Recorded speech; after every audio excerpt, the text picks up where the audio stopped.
Have you ever walked down the side of an apartment building or office block and noticed that strange zigzag staircase clinging to the outside like it forgot to come inside with the rest of the building? You've probably seen hundreds of them without giving them a second thought. But have you ever wondered why they're almost always made of metal? Why not concrete or wood? After all, wood is cheaper, concrete is sturdy, and surely someone, somewhere, thought, you know what this emergency staircase needs? A nice marble finish. Thankfully, no one won that argument. The truth is that those metal staircases aren't just a random design choice. Their material can mean the difference between hundreds of people escaping safely or becoming trapped during a fire. Welcome to Past in Plain Sight. Today, we're uncovering the surprising history behind why most fire escape stairs are made of metal.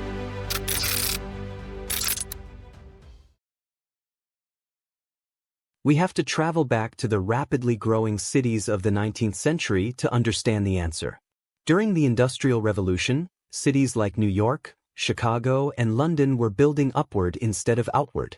Apartment buildings grew taller every year, packing more families into smaller spaces.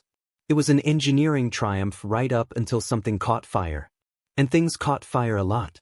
Buildings were filled with wooden floors, wooden staircases, wooden walls, wooden furniture, and enough oil lamps and coal stoves to make firefighters lose sleep. Looking back, it's almost as if people were competing in the annual, "Let's see how flammable we can make this building" contest. When a fire broke out, the main staircase often became the first thing to fill with smoke or collapse.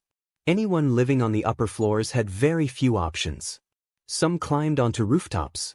Others tried lowering themselves with bedsheets tied together, which sounds clever until you remember bedsheets were designed for sleeping, not extreme sports.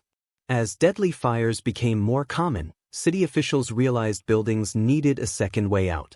Thus, the fire escape was born. Early fire escapes came in many strange forms. Some buildings had rope ladders tucked away in boxes.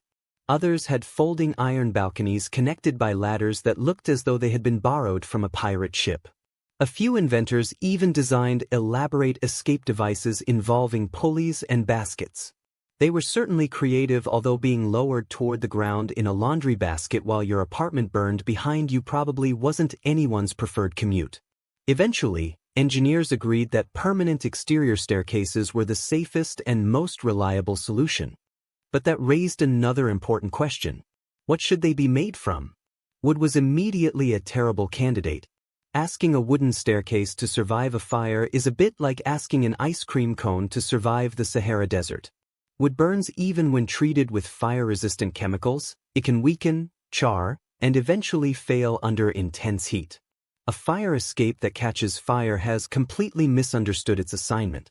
Concrete was much better at resisting flames, but it introduced another problem. It was incredibly heavy. Hanging several flights of concrete stairs from the outside of a building would require enormous structural support, dramatically increasing construction costs and placing extra stress on the walls. Imagine carrying a backpack full of bricks everywhere you go. That's essentially what the building would be doing for decades. Metal, however, turned out to be almost perfect. Steel is exceptionally strong for its weight. It can support large numbers of people while remaining relatively lightweight compared to thick concrete structures. It can also be fabricated in factories, transported in sections, and bolted together quickly on site. That made construction faster, cheaper, and far more practical. But wait, you might be thinking, doesn't metal get hot in a fire? It certainly does. However, here's the clever part. Fire escape stairs are almost always attached to the outside of the building. Most fires begin inside.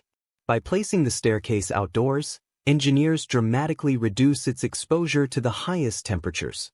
While the inside of a burning building can reach terrifying temperatures, the exterior metal staircase is often far cooler because it's surrounded by open air instead of trapped heat. Ironically, one of the biggest enemies of a fire escape isn't fire at all. It's neglect. If rust is allowed to spread unchecked, even steel can weaken over time. That's why cities require regular inspections and maintenance. A fire escape is one of those things you hope you'll never need, but if you ever do, it absolutely must work perfectly. There are no second chances when smoke is filling a building. If you enjoyed this video, be sure to leave a like, subscribe to Past in Plain Sight, and join us next time as we reveal another fascinating piece of history. Thanks for watching, and we'll see you in the next one.